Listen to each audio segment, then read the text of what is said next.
Les signaux de l'effervescence entrepreneuriale française se multiplient, mais nous n'avons pas encore de Google, d'Amazon ou de Facebook français. Nos startups sont-elles donc condamnées à rester petites? Pour en parler, notre témoin de l'économie est aujourd'hui Pierre-Henri Deballon, cofondateur du champion français de la croissance WizEvent. Pierre-Henri Deballon, bonjour. Bonjour. Alors, est-ce que les startups françaises sont condamnées à rester petites? Et non, et il ne faut surtout pas qu'elle reste petite. Et je pense qu'on a beaucoup de faire-valoir, et on va pouvoir le dérouler par la suite, mais on a beaucoup de faire-valoir. Alors, on y revient tout de suite. Je rappelle que votre entreprise WizEvent a réalisé en 2014 un chiffre d'affaires de 42 millions, en progression de 40 000% en 5 ans, avec une équipe de 30 collaborateurs. Vous fournissez une solution de vente de billets pour des organisateurs d'événements, depuis la conférence confidentielle jusqu'au festival accueillant des milliers de personnes. Alors, quand on compare Viadeo à LinkedIn, Dailymotion à YouTube, WizEvent à Eventbrite ou même Deezer à Spotify, on a vraiment le sentiment de ne pas jouer dans la même cour.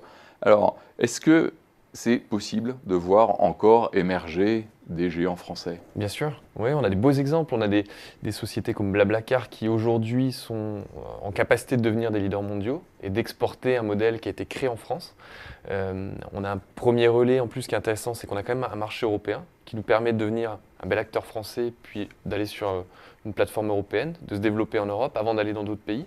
Et puis rapidement, ce qui se passe, c'est que souvent on dit que les sociétés américaines ont accès aux capitaux plus facilement que les sociétés françaises, mais la réalité, c'est qu'une société française qui fonctionne bien peut par la suite avoir accès aux capitaux de façon identique aux Américains. Par contre, il faut prouver. La difficulté peut-être là, c'est qu'il faut prouver un peu plus avant d'avoir accès à ces capitaux. Quant aux États-Unis, on peut avoir quand même plus facilement accès aux capitaux et très vite. Il y a peut-être une distorsion de temps, donc qui est une des limites certainement de cette capacité à tout de suite se développer à l'international. Et donc le fait qu'en France, ça soit vraiment, il y a un obstacle majeur à accéder à des capitaux abondants, je dirais au-delà de 20 millions d'euros, est-ce que ce n'est pas un handicap majeur justement pour faire des numéros 1?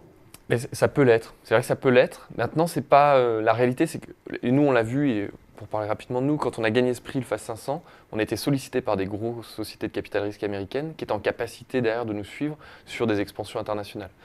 Par contre, ce qui est certain, c'est que c'est le délai pour avoir accès à ces capitaux-là qui est long. Beaucoup plus long en tout cas. Nous, c'était beaucoup plus dur de lever des fonds en France quand nos concurrents américains levaient quand nous on levait 1 million d'euros, ils levaient 100 millions d'euros. Donc il y a quand même une distorsion forte. Maintenant, je pense qu'on a quand même une capacité. On voit aussi, il y a une effervescence quand même qui se fait, c'est qu'il y a quand même beaucoup d'argent aujourd'hui. On a en capacité beaucoup plus maintenant en France de lever des fonds vite avec des business angels et puis de prendre le relais.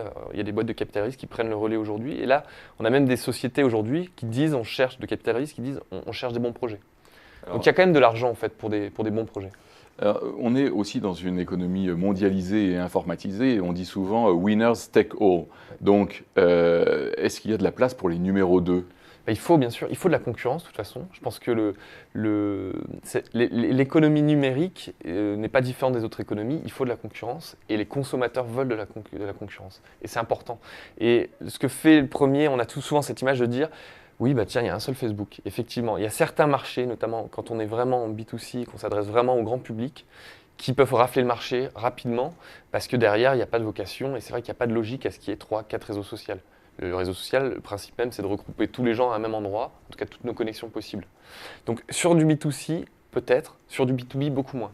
Sur du B2B, il peut y avoir des acteurs dans chacun des pays, des acteurs européens, mais même des acteurs français, allemands, qui peuvent être très forts dans leur pays, parce qu'il y a une notion que le produit, la notion technologique, le produit peut aller très vite pour prendre tout le marché, mais il y a quand même une notion humaine de commercialisation et de pénétration dans un marché. Il faut être présent sur place dans certaines technologies. Et donc c'est la présence physique, par exemple, d'un réseau commercial qui devient je dirais une barrière à l'entrée. Ouais. Une barrière et une expansion uniquement sur le produit, uniquement sur la technologie. D'accord. Et vous parliez aussi de positionnement sur des pays. Donc est-ce que le positionnement géographique et je dirais la langue, la culture sont aussi des barrières? Ça peut être des pistes, ouais. Ça peut être des vraies barrières. Notamment nous, on le voit, il y a quelque chose de très symptomatique, mais on a ce que nous, on appelle chez WizEvent la French Connection. C'est-à-dire que on travaille en France parce qu'on est français, mais avec des Belges, avec des Suisses, avec des Luxembourgeois, avec des pays du Maghreb qui parlent français, avec des Canadiens qui parlent français.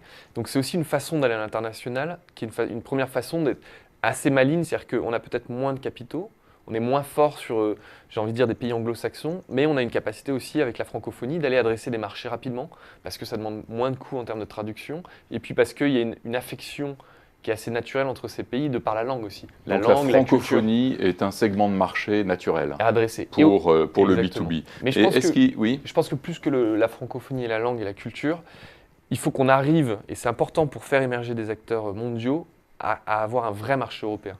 Ce que j'appelle un vrai marché européen, c'est quand même des procédures plus simples pour... Aujourd'hui, on est dans un marché européen, il y a la monnaie déjà, c'est quand même simple, mais il y a aussi une harmonisation qui doit se faire peut-être sur le droit, notamment sur le e-commerce. Quand vous vendez en France à des Français, c'est pas la même chose que quand vous vendez à des Espagnols. Ne serait-ce que même dans les usages.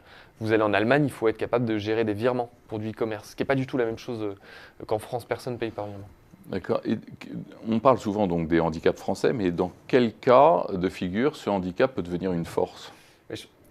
Le fait d'avoir moins d'accès aux capitaux et un marché plus petit permet de se concentrer. Donc il y a une concentration qui est plus forte. On va dire, OK, c'est quand même plus simple de dire je vise un pays de 60 millions d'habitants que je vise le monde entier.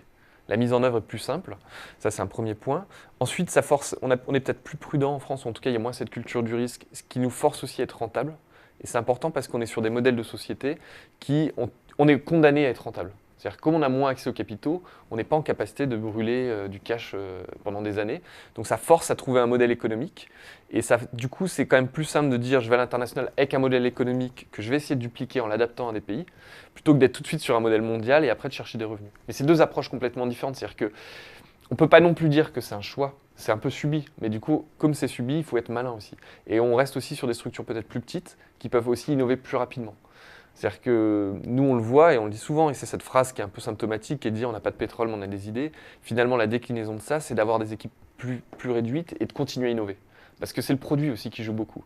Et parfois, les capitaux, ça fait que vous avez des grosses sociétés plus lourdes, qui deviennent moins mobiles et qui perdent vite cet esprit start-up. Donc ça permet de rester quand même dynamique et souple. Et puis après, rapidement, il y a aussi quelque chose qui se fait.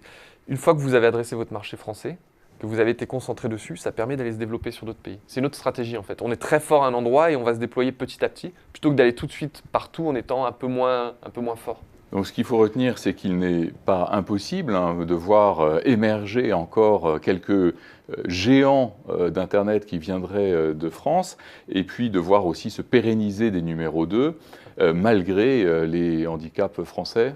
Oui, je pense. Puis on est au tout début en fait. On est au début de cette révolution numérique, des nouvelles technologies. Il y a encore beaucoup de choses à faire. Et on a aussi une chose qu'on dit peu, mais en France, on a quand même des cerveaux bien faits. Et c'est quand même la matière première pour d'ailleurs créer des belles sociétés, avoir de bons développeurs, de bons ingénieurs, et puis des gens capables de marketer ça autour. Pierre-Henri Deballon, cofondateur de WizEvent, merci. Merci.